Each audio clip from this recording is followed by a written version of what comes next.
Tuwang-tuwa ako kasi excited din siya. Hindi namin siya pinili kasi syempre bawal yun.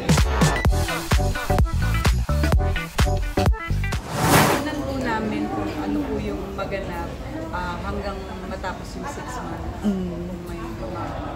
Ano yung pros and continuous yung trabaho.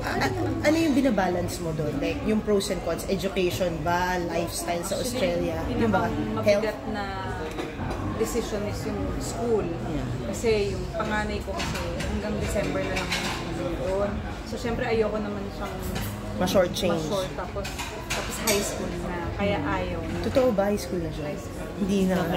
Totoo. Totoo ba?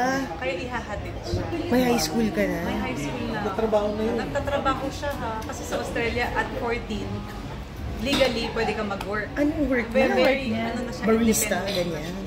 Alam niyo yung ano, parang potato corner sa Oo. meron din doon. Oh. Iba lang yung pangalan. So, Oo. taga-serve siya ng mga fries, Ang nagluluto saya. siya ng fries. So, maliit lang naman yung store, pero nakakaipon na siya, may sarili siyang bank account. Oh my Tapos God. kapag may gusto siya, sa akin niya pa rin Daya, may savings. Oo, kasi malabo mata nun, naka-contact lens. Aba, monthly yung contact lens. Pag gupit, ayaw ko yung gupit, pero ako pa din yung gumagas. May mga ganun na kami pinag-aawayan. Katuwa. Pero as a ma'am, anong naramdaman mo na first time mag-work na siya? Tuwang-tuwa ako kasi excited din siya. Hindi namin siya pinili kasi syempre bawal yun. Excited siya kasi especially nung nakuha niya na yung sweldo niya, nakita niya na I have this amount of money na. Tapos, hindi man sa pag-aan, syempre, kinukompare ko sa kanya kung ano yung amount na makukuha mo dito kung ikaw ay mag-work.